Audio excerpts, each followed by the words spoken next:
time is it? What time is it? What time is it? Hi, fans. Kevin Casey here at the Dilworth Grill. This is Talkin' Bout Sports, your podcast that features nothing but the best in Carolina's sports talk. No politics here. We're all fun. We're all sports. All-star panel here as always. Let's bring in John Tobias, JT, our stats guru here, and Reg in a different spot, Reg. And Mike Pacheco is on assignment from BB&T Field, and he's going to go in-depth on some of the great things that are happening with the Charlotte Knights, their menu, what's going on, USA versus Cuba, and a whole lot of good stuff talking about baseball.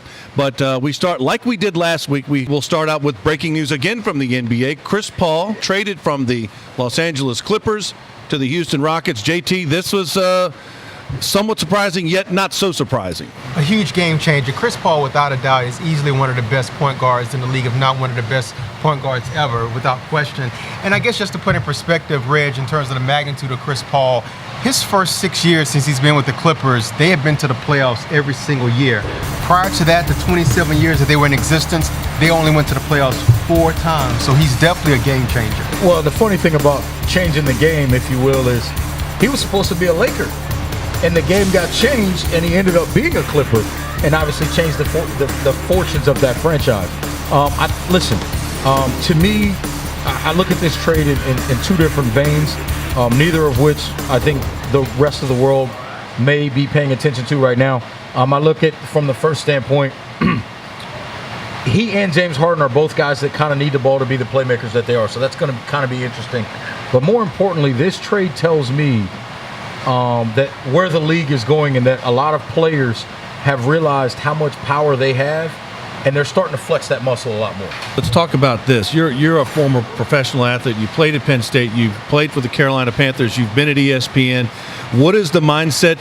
You mentioned how could this impact give me two sides, from the player's perspective, and what does that do? And secondly, from the TV perspective, what is that going to do to potential viewers, TV deals moving forward?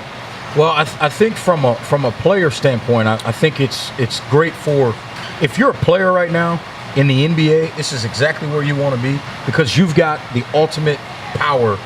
If you have impending free agency within 2 years, you have complete control of where you end up, because you can basically say, I'm going to walk, or you're going to trade me where I want to go, and you can get something back. So from a player standpoint, it's a great position to be in if you're an NBA player. From an ownership standpoint, it's dangerous, because if you end up with your best players on 4 or 5 of the teams in the league, you got a lot of empty gyms in other cities. And oh, by the way, the landscape is changing in terms of TV rights.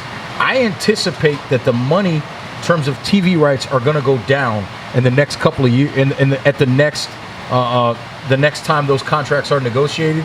And at that point, the owners are going to have to figure out how to get salaries down, how to get some of these cap numbers. Well, I think that contracts off their books. Now, you mentioned that it's great for these guys short term, but yes. What about long term? Now, if the pool of money decreases due to a lower rights fees, yep. that automatically, through collectively bargained rights, that automatically brings the salary cap down. It's good for the players now, but it's going to be bad for the next wave of guys who want to get the big contracts. Absolutely, and that's where I think it's one thing to understand as a player to take care of yourself, but you've got to find the balance when you're dealing with CBAs and things like that of taking care of myself but preserving the longevity of the game. What about if you're a team with, like, the Milwaukee Bucks? You know, you're the Greek freak. You're and by the way, congratulations on Malcolm Brogdon. You called that last week. What if you're the Milwaukee Bucks? What if you're the Reg's Memphis Grizzlies? What if you're one of these lower team, Orlando Magic? Some people forgot they're still in the league. But what if you're with those guys and you're not with the New York, L.A. and you're not going to you're not in the with the cool guys?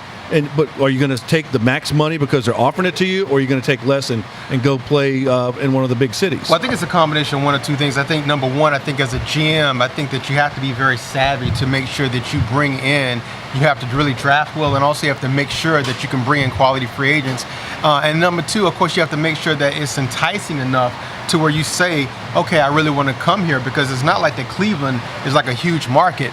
But as a good segue, though, I still believe, though, that all of this is a tie-in in terms of like superstars lining up to play each other. Because to put in perspective, how this trade is constructively construed right now with CP3 traded for Patrick Beverly, Sam Decker, and Lou Williams, that would not hold up under the collective bargaining agreement. There's a protected 2018 pick in there. Right, in the first round pick. But collectively, that does not hold up in the collective bargaining agreement, which means that Houston, they're not done. There's going to be some more trades that they're going to make sure that this trade comes into fruition. Well, I assume Houston's doing this because they can absorb some money. But to wrap this thing up real quick, you made an interesting point when you were talking about free agency, and the key to that is you have to have a chip that people want to play with. And right now, James Harden for the Rockets is that chip that Chris Paul wants to play with. But if you don't have a chip that somebody wants to play with, i.e. the Los Angeles Lakers right now, Paul George is going to be their chip. They hope Lonzo Ball becomes a chip. But right now, they don't have a chip, and that's what you have to have. You have to have a chip that people want to come and play with. And you can get away with it if you have that in a small market, i.e. the Cleveland Cavaliers. Well, who else are they going to get? You say that if it's Paul George, how do they? Is he just going to say trade me there, or I'm going to go there next year? Or I still think there's only one ball, and is James Harden going to give it up to Chris Paul, and vice versa? Is Blake Griffin going to go there, or are there any other big guys that are going to go there? Because and by the way, let's not forget we are in Charlotte. And the Charlotte Hornets did a lot of good things that I want to get on in a minute. Kemba Walker got an award. Dwight Howard is still here. Had a nice-looking suit, and that reminds me of something else. We have a special guest coming up who can talk to us about suits and Lonzo Ball and branding. But what is the next thing? You said Paul George. From that standpoint, I think the whole key is you've got to get somebody that you can feel like people want to come and play with. And to spin the narrative a little bit to the Hornets, I think in picking up a guy like a Malik Monk, to go with a Kemba Walker, and having a Dwight Howard, all you need to see with this team is marked improvement from last season.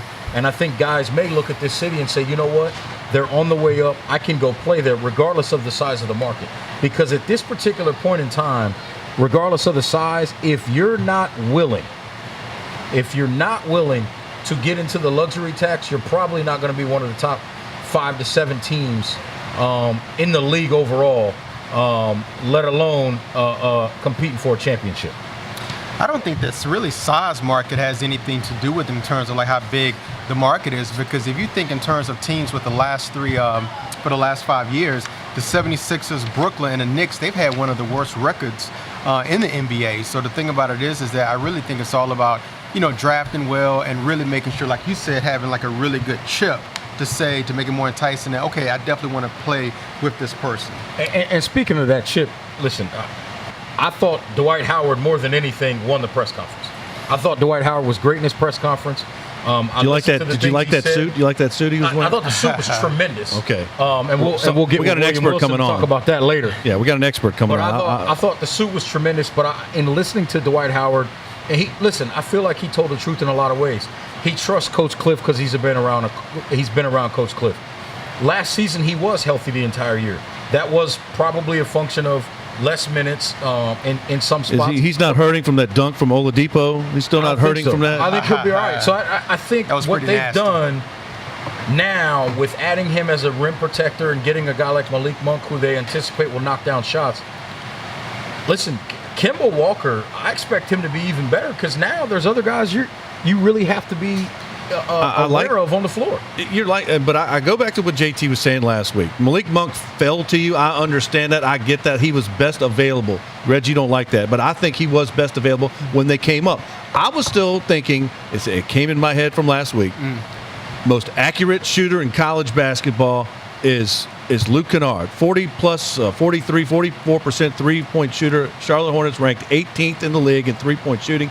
He was there. I'm thinking, despite Monk being the better guy, better athlete, he's not playing in the summer league, but I still think, why wasn't a guy like Kennard with a Kemba Walker who's setting him up when you can't double him you can't double the wings because you got a guy like Dwight Howard?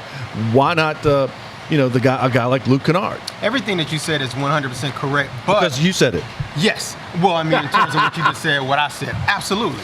But the thing about it is that I really don't think it's that much of a drop-off, though, in defense of the Hornets from Malik Monk to Luke Kennard. And the reason why is because Malik Monk, he averaged, 19.8 points per game. He was a SEC Player of the Year, and he also shot 40% from three. Not quite as good as Luke Kennard, and plus he can create the ball. John Calipari said he's the best guy. He couldn't believe he fell this low, and he's going to be a mega superstar for the Hornets. I think that he's going to do really well. And to add to what Reggie said in terms of Dwight, I like what he said in the press conference when he said he felt that he still has a lot left in the tank. Yeah. He had 58 double-doubles last season. Only 5 NBA players had more double-doubles than he did. So that alone really speaks volumes to how much productivity he still has left. Absolutely. And you add that to, listen, my thing on the Monk piece of it versus the Kennard piece of it, I'm not questioning that Luke Kennard is a really good shooter. I'm not questioning Luke Kennard understands how to play the game of basketball. But when you've got a guy like Malik Monk who is absolutely explosive and can be a streaky, I don't want to call him a streaky shooter, but can get hot and explode in a game, both shooting the ball from the outside or attacking the rim, that's a different dynamic that this organization hasn't had in a little bit in a while. Absolutely. So I think that's what, to me, makes that more of an attractive pick. And to your point, you're right. I've generally not been a take the best available player, but I thought he was the best available player, but he also fit a need. All right, well, that's a great segment, guys. And when we come back, we're going to bring on our special guest, the host of the Clothier Classic, my good friend and yours, William Wilson. We'll be right back. Train wreck. Kevin, train wreck. That's a Jacques Cousteau shot because we're going to have to hire Jacques Cousteau to come go deep sea diving and get my ball. No, I'm just joking. Kev, that's my boy. That's my buddy. Kevin Casey, man, he's probably 270 pounds and it's all heart. He's just a good dude. Golf game could use a whole lot of work, though. Welcome back to Talking About Sports. Kevin Casey, JT Reg, and let's bring in our special guest. We've teased him. We've seen him on the show a couple of times. Our good friend from the Clothier Classic, designer to the stars, philanthropist, Navy veteran, William Wilson. And thank you for ripping me with, I'm not saying your reporting is inaccurate. That's not fake news. It's truth in your reporting. But it's still, I was kind of out of bounds and down, and you still found a way to hit me when I was down there. It's nice, nice as you are to me. I got to hit you when you down. I don't know, man. And you did, and you pulled a Steve Harvey on us. I thought my team won, not just for me, but I had guys like Brevin Knight on my team. I thought we won, and then you pulled the wool out from under us at the last second, and you didn't hit a shot for our group. I noticed you're hitting shots for everybody else. You just didn't hit one for us. See, like a true champion, William comes in and lets you know that he's in control, the NASCAR champ that he is. Oh, yeah. He comes in spitting bars like a true champ. And This is NASCAR country. well, and you are, Will, you can just sit here and say, if you can see the big ring on your finger, you're part of first African-American to be on a NASCAR pit crew championship team. Mm-hmm. Whose team was it, and what were some of your quick reflections before we get to talk about the NBA? I want to talk more about NASCAR later in the show, but what were some of the quick reflections that you had being a part of that championship team, and when did you know you were going to win it? We had a good team the whole season. I was with Ultra Motorsports. I was with one team that got moved over from the 2 truck, got moved over to the 1 truck mid-season. We just had a good team that whole season, but we had a really solid team, the whole 3 years I was there with them. But you never in NASCAR you never really know you got a championship locked up because anything can happen. Unlike football and baseball, when you play one team at a time, you play the entire league at one time. So every week, exactly. One lap at a time sometimes. 2 years earlier, we had great pit stops. Got Ted out in first place. He spun the tires. We lost the championship by like 4/100th of a second. So it all came down literally to one last restart, last race, last track. So you never really know. All right. Well, I want to get in depth more on we're at Daytona, I believe. Was it the old Pepsi 400 this weekend? Mm-hmm. I believe we're getting there. But let's. I want to get your thoughts on a couple of topics. Dwight Howard's a Charlotte Hornet. What's your take on his suit? Some of these guys just, I don't know, they should be calling you. Well, the problem you get on draft nights is sometimes the tailors forget it's about the players, not about them. So they'll come out with all these crazy things that just look ridiculous. You know, some guys look really, really good, look very professional, look like they're ready to go to work. But sometimes you really see the personality of that player, who they're going to be in the league when they walk across that stage. If they're all flashing the pants, it's all about them. Look what I got. Look at me. Look at me. Look at me. They're going to play that way. That's who they are. Yeah. You know, but you get that guy who looks like they're ready to come to work. They got a suit on because it's appropriate. They're properly dressed. They have, you know, their diction. They articulate themselves well. They carry themselves like professionals. They'll tend to carry themselves professionally on the team that they're playing in, regardless of the sport. Do you like Dwight Howard's suit? It was cut very well. It was very cool. I'm not into that really short leg look, that almost capri pant look kind of thing, especially in a tuxedo. You're a boardroom guy. But, well, I'm just not so much boardroom. I think you got to find a happy medium. I don't think you swing the pendulum too far to one side or the other. I think there's a thin line between, they say it's a thin line between love and hate. There's also a thinner line between fashion and a fool. So sometimes you spend so much time trying to be fashionable that you look foolish. I'm not saying that's what Dwight did, but a lot of guys you see are doing that. You like him being a Charlotte Hornet, though? I do. I'd have been more excited 5 years ago, but because I don't know what's in the tank. But like Reggie said earlier, he won the press conference. I like what he had to say. He obviously has a lot into him. He's in great shape. He can bring a lot. He can finally bring an identity to this team. Because when I travel the country, what I hear about Charlotte is I hear about Kimba, but I don't hear about the Hornets. Right. I think Dwight brings an identity, a toughness, a familiarity, and a legitimacy to this team. Because people either know who Kimba is or they have no idea who the Hornets are. Right. So you don't hear about the highest paid guy, and I think it's Nicholas Batum. You don't hear about him? I've never had a conversation about Nick Batum anywhere in the country except right now. And that's nothing against his play. I'm just going through the experience of the conversations that I've had. He's a good player. Are you going over to France to do some fashion deals to France? Maybe they're talking about him over there. Well, I'm a country boy from Arkansas, but I would believe if I got to go 4,000 miles to have a conversation about a guy who lives 20 minutes from me, that tells me everything I need to know. But I think Dwight Howard brings a marketability and an excitement that gets those guys talked about because it gets them seen, because he would get you more nationally televised games that people will watch, so they can come household. Maybe Malik Monk, as Reggie is saying, is going to help the Hornets get some national TV games. I thought Malik Monk, in presenting himself and in all the conversations he's had every time we've heard him speak, he sounds like he understands what time it is. He clearly, throughout his life, has paid attention in class because he knows how to talk and present himself. So when you look at him in totality, you add those two things to the fact that we've seen him be explosive on the court, we've seen him knock down shots with regularity, and we've seen him attack the basket. And he's a decent ball handler, pretty good ball handler.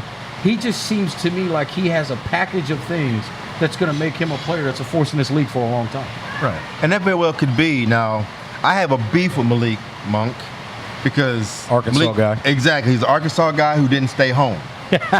His brother Marcus played for the Razorbacks. So that could be part of where and Marcus is a friend of mine. And I like the fact that Malik showed respect to where he's from. Yes. But I think part of where that polish comes from is, you know, Marcus was on the practice squad with the Panthers for a while. You know, he's just one of those guys that you never had a chance really to show his skills in the league. So I think Malik had a chance to see that, understand that professional sports is a business. It's important. And he be Absolutely. treated as a business. And Marcus is working really closely with him to help guide him. So that kind of helps, kind of like how Grant Hill's parents played, you know, professional athletes. Absolutely. Steph Curry's parents. When you have people in your family that have been down that road, so you really get a chance to really understand, you see your own mortality. You don't feel invincible when you're going to try to go play. So you understand it's the business you treat it from day one like a business, not when you're 5 years in and you finally respect it because you're almost on the way out. You know, it's interesting what you said, to where you say no matter where you go, a lot of times when people talk about the Charlotte Hornets, they mostly talk about Kemba Walker. I think that if Malik Monk ends up balling like a lot of us expect, he'd be someone else, you know, that people would be talking about aside from Kemba Walker. And they're going to talk about Dwight Howard regardless. Yeah. Like you said, 58 double-doubles last year, 50-plus double-doubles. I mean, that kind of output on a consistent basis. As Hubie Brown would say, now come on now here. Now come on now. That's production that you need night in and night out. Well, they give you the potential of a mini big three. You know what Kimber brings to the table. You feel pretty good what Dwight brings. Malik could be that X factor that gives you a big three factor, along with Batum, who is a good player. Batum is a good player. Yeah, Frank the Tank. Yeah, they could be strong. Zeller. No, they could be very strong. Breontae Weber. As long as Malik doesn't end up being PJ Harrison. Travion Graham. I'm talking about VCU guys. Well, I think PJ Harrison, in his defense, I think a lot of the off the court stuff just got really heavy, and that the focus on playing basketball. To your point, as you mentioned, with Monk having that older brother, it's easy for somebody. Let me rephrase it. It's a lot harder to get off track when you have people around you that know what track you're trying to go down. Exactly. That's very important, and I think that's an important factor for Malik Monk. And I get your point about him not staying at home, but I mean, how many guys have said no to Calipari in Kentucky? What do you guys think why about? You do it? I still feel salty about it. I'm a Razorback till I die. When I was 10 years old, I knew two things: I was going to die black, and I was going to University of Arkansas. Well, so anybody that's born in Arkansas, don't go to Arkansas. I have a little bit of beef. D'Angelo Williams too, and I love D'Angelo, but he born in Arkansas. He's West Memphis though. That's a little different. Well, John Daly's my guy. I know he's your guy too, but yes. I got Sean the Beast Pfister and Tyler Hansbrough. Now, what about guys like Jason Tatum, Luke Kennard, Harry Giles, Frank Johnson? These guys, North Carolina connections or Carolina's connections, they're going to different locations. You got what kind of impact? I like Tatum with the Celtics. I was kind of hoping Harry Giles would have gone to my San Antonio Spurs, but I'm out of luck. The Kings cleaned up with Carolina guys. To me, to get Justin Jackson and Harry Giles where they got them both, I think that's going to really help that franchise. JT, that was a good trade. They traded, 10 for 15 and 20? Yes. Yeah, and the thing about it is that one thing that obviously the Kings need a lot of work, but they need a lot of depth in all the positions, because at the point guard position, you with De'Aaron Fox, Ty Lawson's unrestricted free agent, Darren Collinson's unrestricted free agent. They were able to go and upgrade with De'Aaron Fox. Justin Jackson, Rudy Gay is opting out of his contract. So in other words, you have three positions where he can slide in. I think they need to clean house in Sacramento. They do, but also they bring good energy. And just like we were talking about last week with Harry Giles, people that were privileged to see Harry Giles play in high school, like Reg and myself, he is the best high school player that I've ever seen in person play. If he were to come back and somewhat resemble and get that explosiveness back, I think that they could have the steal in the draft for sure. Luke Kennard, I think Detroit's, I don't know how he's going to fit in with them, but I think Luke Kennard's going to help any team he goes on. I think Luke can help. I just don't think that's a great fit for him. I like him. I don't like the pick to go to that spot in terms of that organization and how they're trying to build that basketball team. I think Luke Kennard's in a situation where his skill set is probably not going to be properly used, especially in the early part of his career. They have a pretty decent backcourt, with Reggie Jackson, the point guard, Contavious Caldwell-Pope at the 2, but he's going to be a restricted free agent, so maybe they felt just in case they lose Contavious Pope to free agency, that Luke Kennard could possibly slide in and be able to shoot the ball just like he did at Duke. I like Pope, but I think Reggie Jackson, hearing that he could be in a discussion with Ricky Rubio, maybe a swap. I just think, for me, Luke Kennard needs to be in a place where they pass first point guard. And we know that's not the case with Reggie Jackson. So you have to look at organizations that have ball distributors. It's funny we mentioned Ricky Rubio, but at least Rubio dished out 9 assists a game last year. You want him around a guy like a Ricky Rubio. He would have been a decent fit to basically potentially replace his fellow Dookie, J.J. Redick, with the Clippers had they kept Chris Paul. Those are the type of situations he needs to be in because he's such a knockdown shooter. A place like Detroit with a shoot-first point guard like Reggie Jackson, just a bad fit.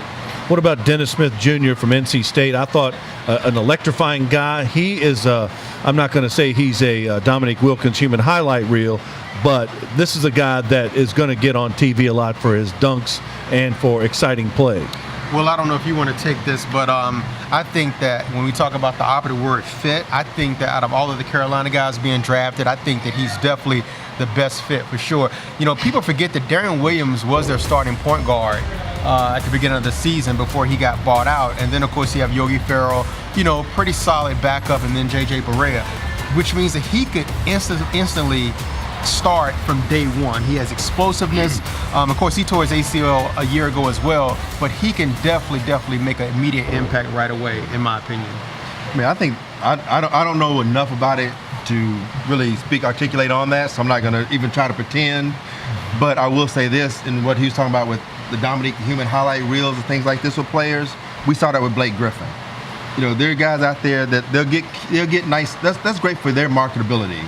Getting on dunks, it'll get you on Sports Center, it'll get you all those kind of things, but it doesn't always equate to wins. It may fill the seats with people, but it fills the seats with your fans watching you lose. So you've got to be able to, your highlights of yourself need to be something that helps highlight your team towards victory. At the end of the day, if it doesn't win, all it's going to do is get you a couple of shoe deals, and that's it. Well, I'll tell you one thing that isn't going to get him towards victory, and that's saying things like, I'm looking forward to learning how to play defense. Listen, people have said things, whatever they want to say about Mark Gottfried, his coach at NC State. I'm going to say it simply like this. You're in the NBA, kid. So basically what you told me is every coach that's instructed you defensively your entire life, you've either ignored or you weren't good enough to process the information. So don't come out and tell me you're looking forward to going to learn how to play defense. To me, that's an absolute joke. That's a travesty, and that's not a guy that I would look to be a leader of my franchise. JT, you talked about the Kings, Harry Giles, Justin Jackson. That you know, is that going to blend well? A Duke and a North Carolina guy getting along with the Kings. Vlade Divac may know what he's doing. I think that he does, and you know, a lot of times we haven't said the sentence the Kings have drafted well like in a very long time. But I really think that they drafted well, and I really like what they have going on. They have a nice young nucleus. Buddy Hield was first team All-NBA, so he's pegged in at the shooting guard. Like I said before, you could have Justin Jackson sliding at the 3.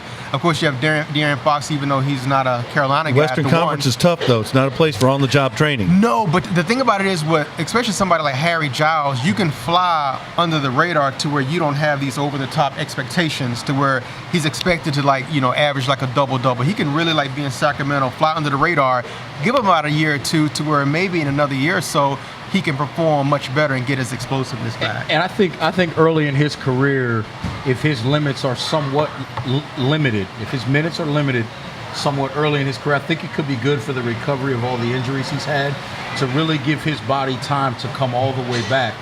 Because Harry's the type of guy, he can knock down shots, he can attack the rim, he can rebound, he can put it on the floor. His versatility is really good because if you think about this roster, if you have a De'Aaron Fox, and as you mentioned, Buddy Hield and Justin Jackson in the backcourt, now all of a sudden he can come in and give you minutes at the 3 or the 4 spot. A guy like Harry Giles. And if you want to play smaller in spots, he can play the 4 for you, depending on who you've got the slot in that 5 spot. And you can really do some things to where whoever takes the ball off the rim, that 1 through 4, they can lead the break and get you some easy baskets. All right, that's good stuff. We're going to come back after the break. We're going to talk more NBA, including the season-ending awards. I don't necessarily agree with all of them. JT nailed it with Malcolm Brogdon, Rookie of the Year. Plus, William Wilson's in the house, so we're definitely going to talk some NASCAR. This is Talking About Sports.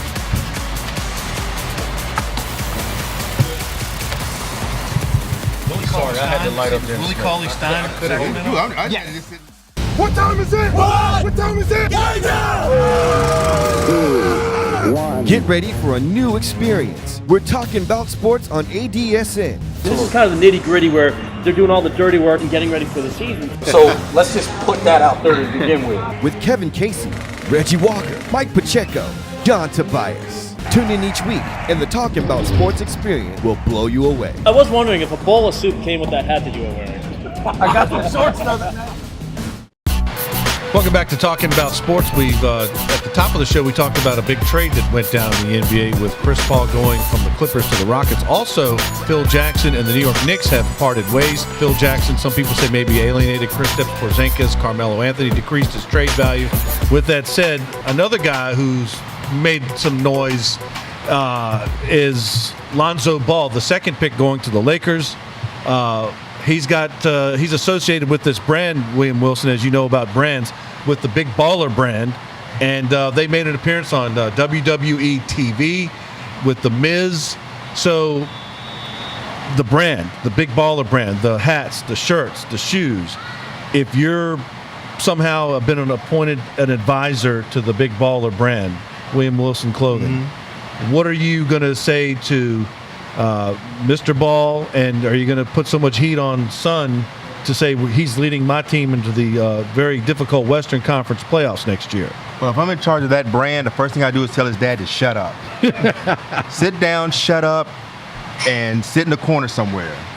Put your helmet on and eat some ice cream. Well, he's got another son at UCLA and another one in high school, so maybe he should focus on those guys now. No, what he needs to do is let the people who are paid to do what they do what they do. Be a loving father, and that be it. Because Big Baller brand is garbage. That never got me anywhere, by the way. It's just garbage. It is what it is, and I'm going to say it. Meaning that you don't like the way that the shoe looks? The shoe. You don't like the concept? The shoe is developed. His son hasn't done enough to warrant a shoe, let alone done enough to start a shoe company to do this. That's arrogant.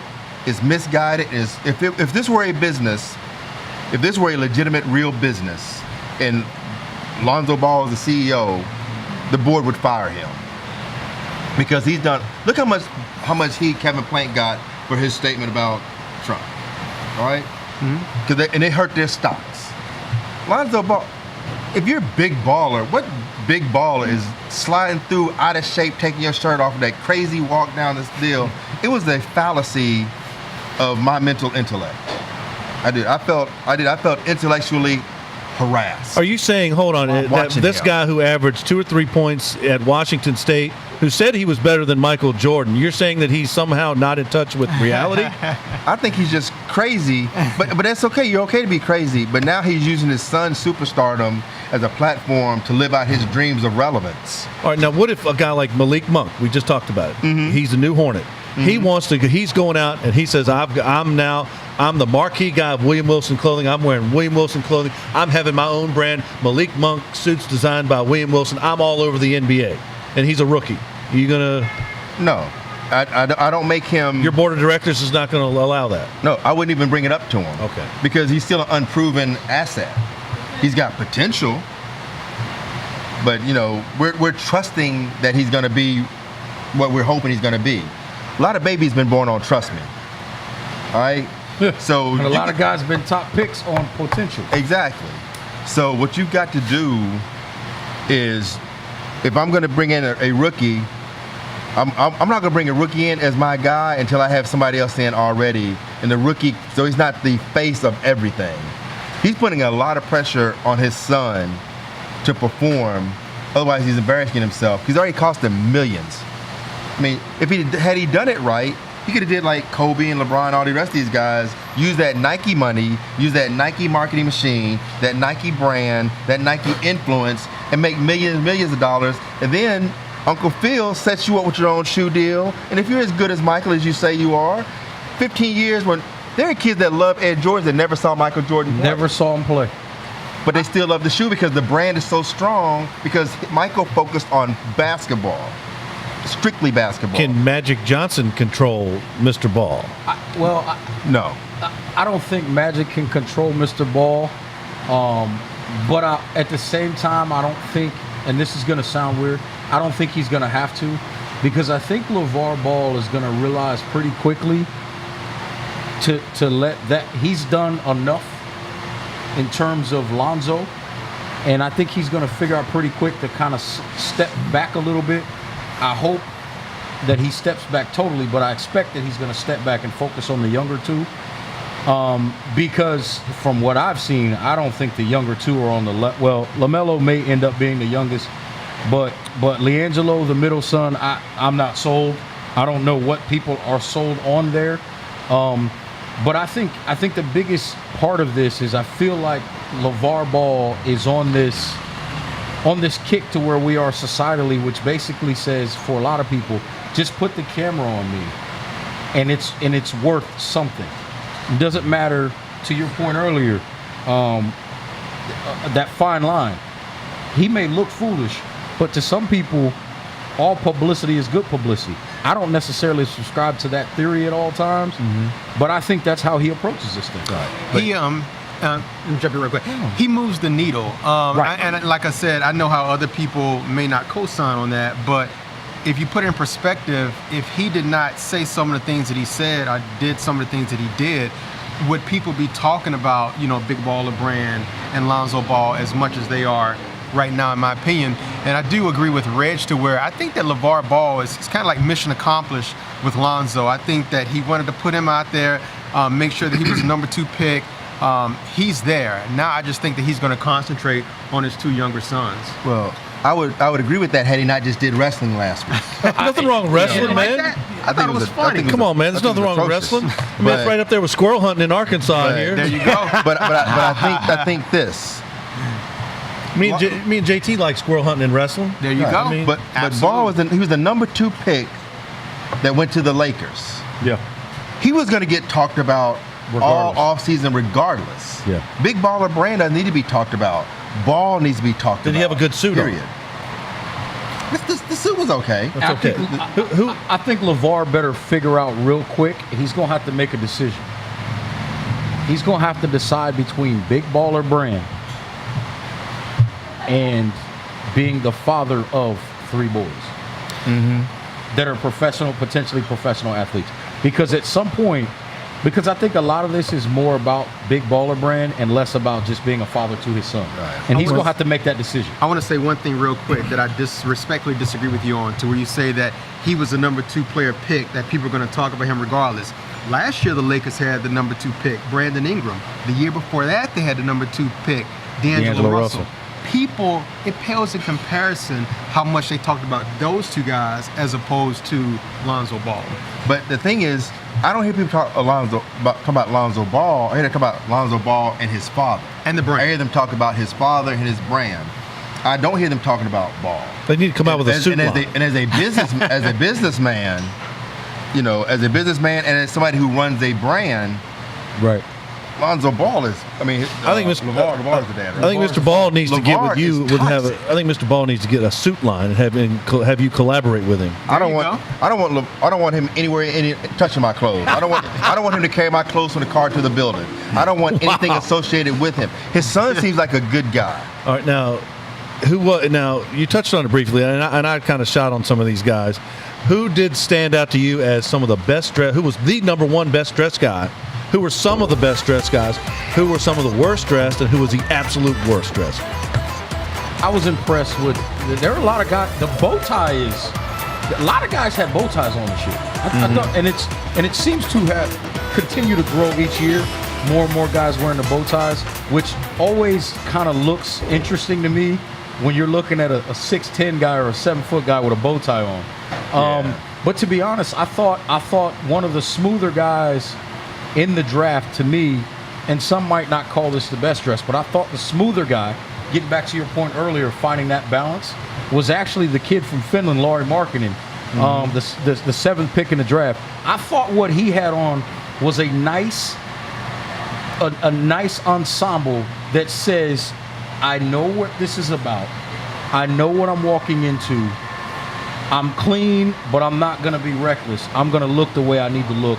And I'm going in here, I'm putting on a suit, I'm going to look like a professional because I am now a professional, and I'm moving on.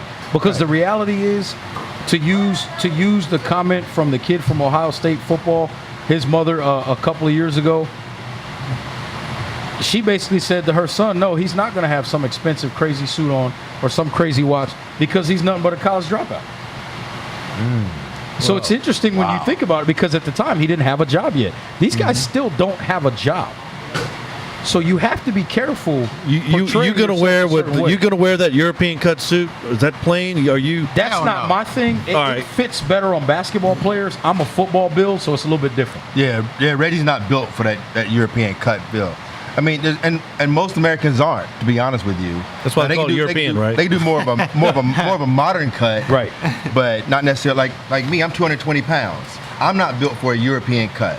No, most of the European cuts, these are guys that They're straight all the way up and They down. don't eat enough. They don't Yeah. eat barbecue like from Memphis or the Carolinas or Virginia. They don't eat enough, or squirrels. There you They go. don't eat enough. They do eat squirrel in Arkansas. Well, apparently. So what looks tight on them is not tight on them. They're just small guys that you see in these pictures. So it just fits them. We're bigger guys.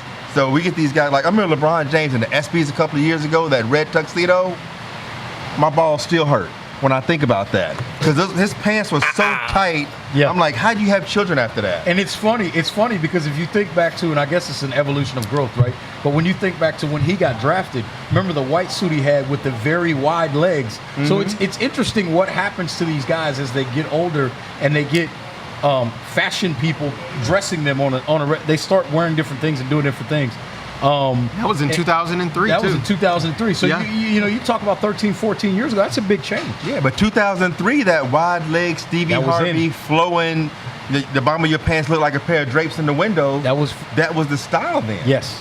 So at least he was in style. But what you see now, but I think what's happening, I call it the Russell Westbrook effect. Yes. Where Russell is being Russell. These guys are trying to be mini Russells. 'Cause Right. Russell is so far to the thing, but that's legitimately who he is. Right. These guys are trying to not just be seen. So let me see what I can do crazy to be seen, and it doesn't match their personality. When my clients come in, be it they're A-list celebrities, if they're athletes, whomever it is, I tell them, invest in timeless pieces. Because the suit hasn't changed a lot in the last 40, 50 years. No. A well-fit suit that a man could have wore to go see the Beatles, he could still wear it today. It still looks stylish. Absolutely. So get those timeless pieces. And if you want to have your personality, your flair, whatever it is, put that in your shirt or your tie. You know, the Or rule. your pocket square. Right. That IBM look of blue or gray suit, white shirt, and then a power tie, that's been the doors have been open to allow more access to more color. So you're seeing more blues and purples and magentas and fuchsias and a lot of different colors like this where people can go wear. So you can wear, or you can even get to a point now where you can wear Glen plaid and stripes Right. together. Where before you couldn't do that. Now you still have to do it. You gotta be smart how you do it so they don't battle each other, but you can still do it. There you go. And that's not just sense, that's fashion sense. And that's, as I would say, learn it, live it, love it. Because it's the best thing going. As the Nature Boy used to say. That's all right, because I know, but hey. I'll be writing lawsuit up in here. Let's go. And I'm giving all props to the man. All right. Now, when we come back, we're going to talk a little bit NASCAR, and we got Mike Pacheco. He's standing around. He's either on deck or he's in the hole. He's got a great report for us from BB&T Field, home of the Charlotte Knights. This is Talking About Sports.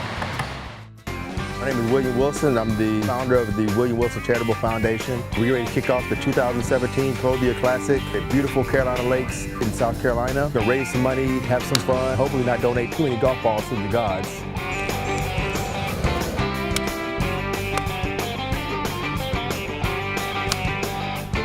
It's to raise scholarship money for Domestic Violence Survivor Scholarship. To be able to provide scholarship money to either go to college, a trade school, a certification program, because not everyone's a matriculating type person.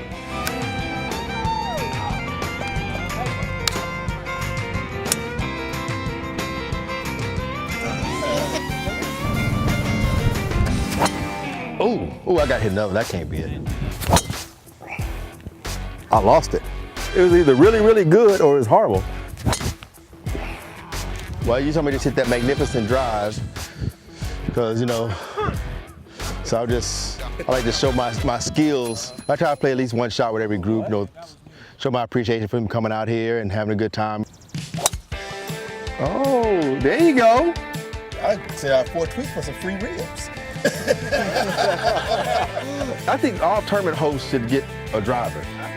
I'm a huge advocate for this cause within itself. And then, put on top of that, he's a great friend. I tell you what, William Wilson, he puts on a great show every year. And it was a great time, good friends, and, all for a good cause. So we all had a blast out here today. He's done a lot of good things in the community. I've had a couple of suits made by him that look good on me and get nice compliments. So why not take a day to come out and support him on a beautiful golf course? all of us have been touched, whether it's in our own homes or we know somebody, we know someone who knows someone. So it's a cause that I believe in, and he's a good dude. And good folks come to this tournament, so we just have a good time. Jay was nice, man. I saw Jay on that par 3. Jay was pretty nice. He's been out here every year. He's only missed 2 tournaments, so he's been out here 6 times.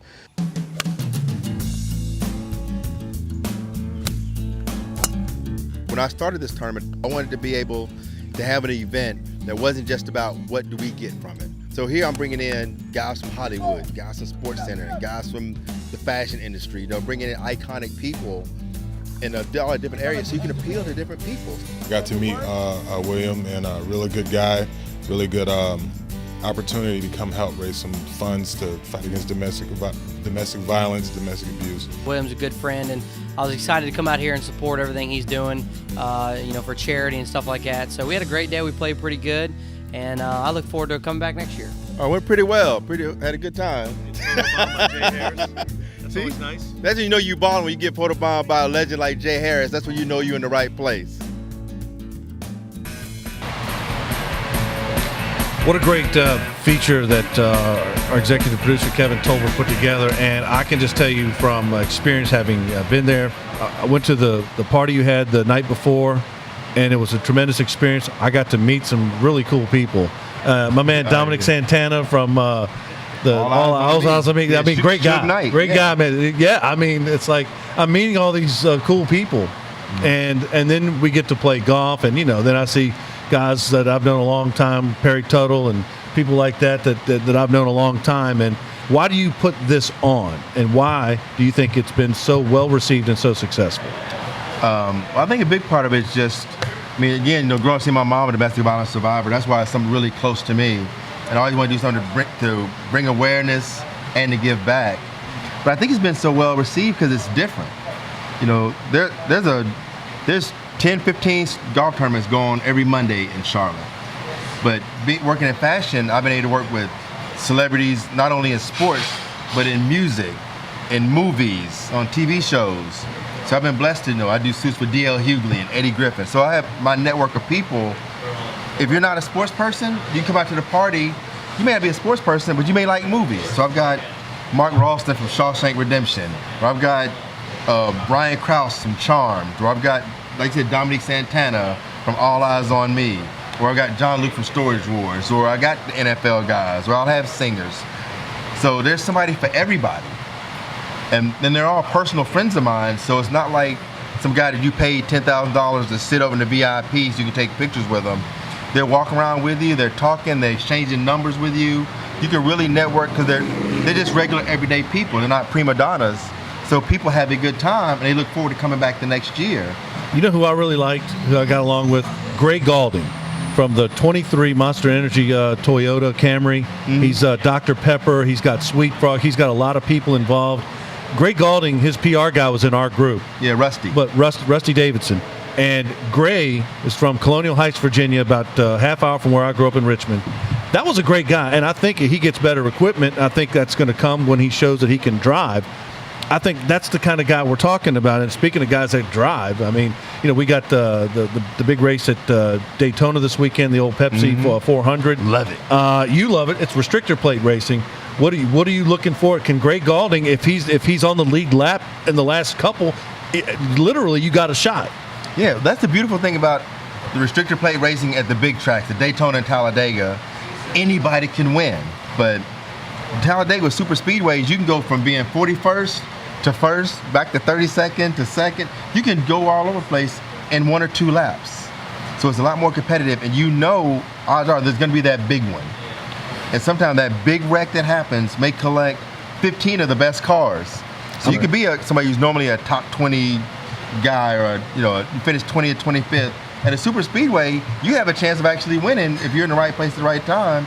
But Daytona is this kind of a track, an iconic track. It's where the Daytona 500 is at the beginning of the year. This is kind of let you know this is the mid-season, the Pepsi 400. This is a big race, and this is where a lot of teams get momentum to push themselves to get to the second half and get into the chase. I don't know about anybody else, but I laughed one time. I was lucky enough, fortunate enough, back in 2005 to be near the pits when they were doing the Pit Crew Challenge. And we all know, we all hate taking our car to the dealership or wherever we go to get an oil change because it takes like all day. And to watch those guys flip 4 tires, refuel a car, change chassis, do all this stuff, shocks, whatever, all this stuff in like 30 seconds, less than that in an actual, in an actual race. You're doing this in 10, 15 seconds. It's amazing to me the precision of the plan to come down pit road, what needs to be done, and how fast those things get accomplished. I often get frustrated when people make the assumption that it's less than challenging to the mind of that group of people. Yeah, a lot of people really don't understand how much goes into NASCAR. Like you can literally have the best car on the track, and it's bright and sunny. You set your car up to be loose. You set it up to be slick, and then suddenly it gets cloudy. And your car, with no changes, is now the worst car on the track. Yes. And all it did was get cloudy, or it may get cloudy at one end of the track. So your car is great through 1 and 2 and 3 and 4. Now it's garbage. Then the clouds move, you're right back to having a great car. Or you're really good out front in clean air, but you get behind some other cars, you got dirty air, and you can't pass. There's a lot of technology involved. Yes. You can have a car and say it's not turning well through the turn. You may not do anything more than take a 1/4 pound of air out of a left rear tire, and now you got a whole new car. It's amazing. It is amazing. Yeah, people don't realize how industrious you have to be as a crew chief, and how much little things like this matter. Where an 1/8 or a 1/60th of an inch is everything.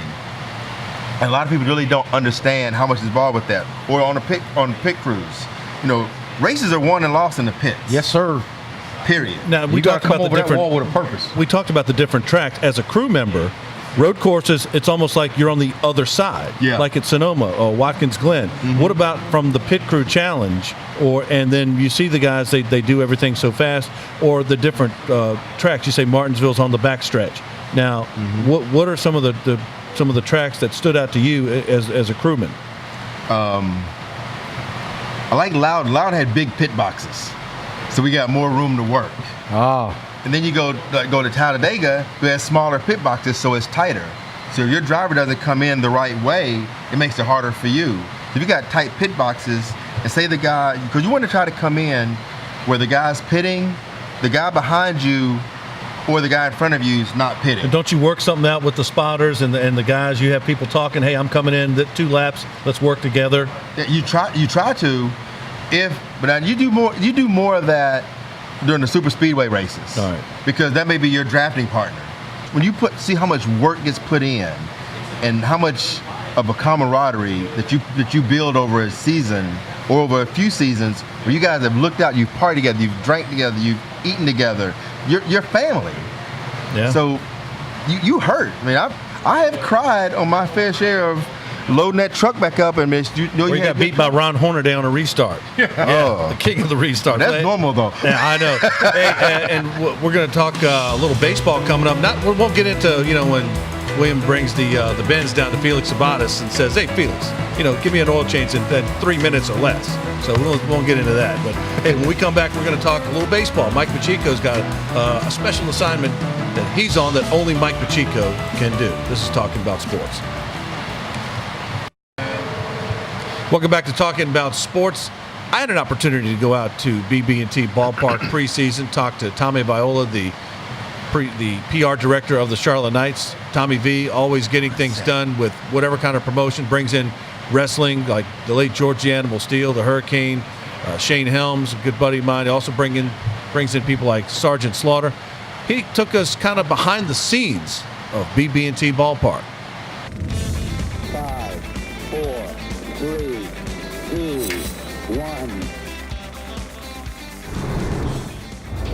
This is the 30th season in Knights franchise history and the 125th season of baseball in Charlotte. We're really excited about where this ballpark is. We made a lot of improvements this year. We made improvements to our sound system. We made improvements to some of our group areas. We made it more fan friendly, and that's minor league baseball. Just very fan friendly. Every Sunday is a family day. Kids can run the bases. A lot of good things. Fridays are fireworks. It's an affordable product. I mean, you can come into this ballpark for $8. You could get a field box ticket and sit down with as close to the field as you want.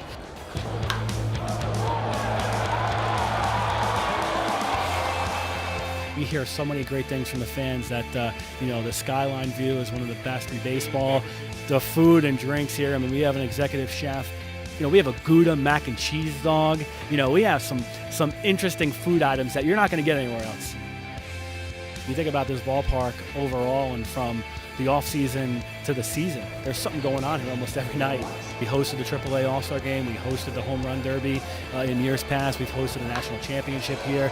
Those games have sold out for us.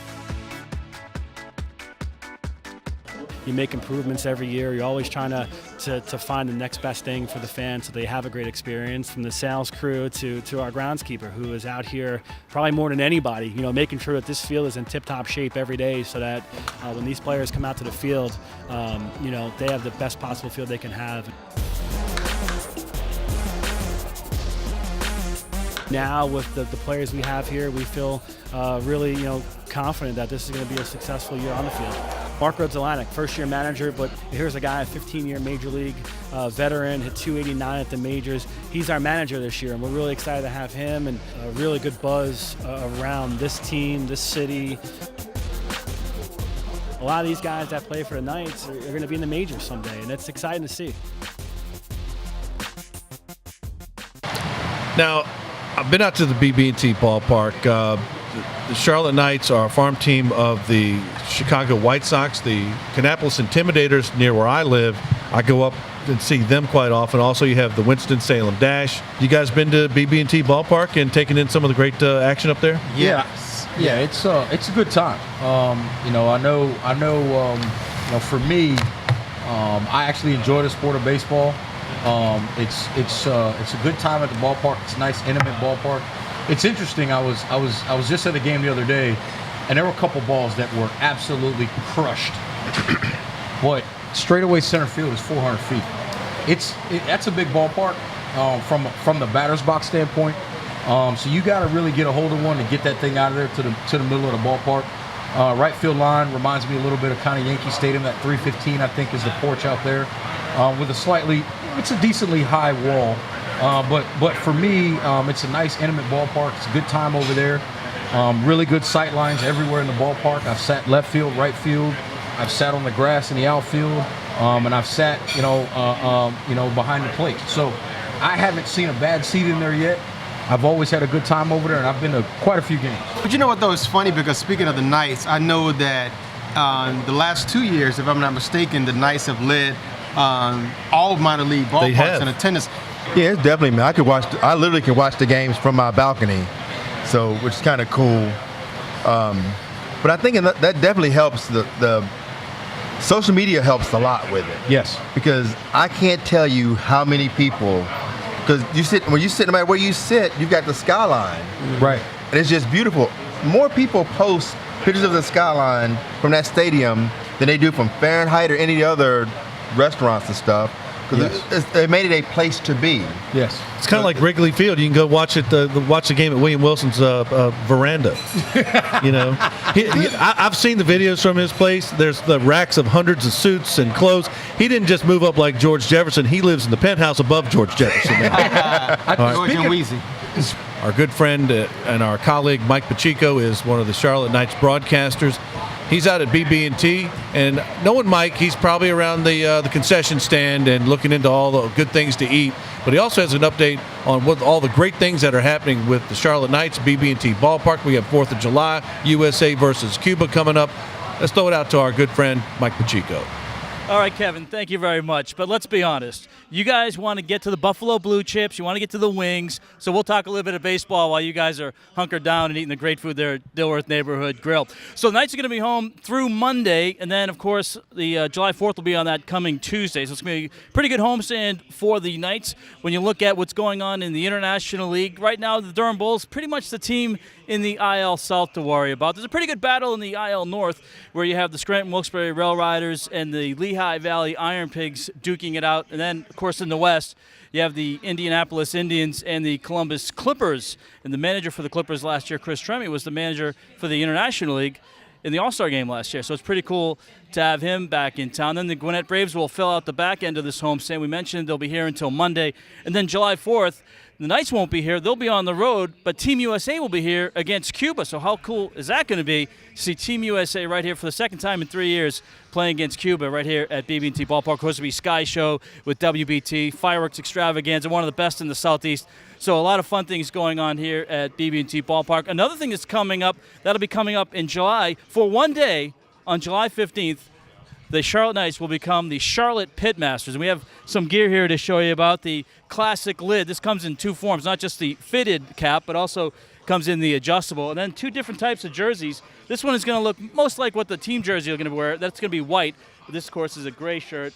And then selling like hotcakes in the team store is this variety. So a lot of great gear, a lot of great things coming up here at BB&T Ballpark. And what a great summer for baseball. When you look at the big league level, what's going on in the AL East, you have the Red Sox and Yankees battling. For me, that's the greatest thing about baseball is when you have the traditional rivalries going. And how about the Cubs? They're still hanging around in the NL Central with the Milwaukee Brewers, one of the surprise clubs. And, of course, the Arizona Diamondbacks are really surprising people this year as well. The Astros in the American League and the Brewers in the National League. So breaks up, guys. You got to put down those nachos, the steak nachos. You got to put down the wings, the quesadillas, because we're throwing it back to you.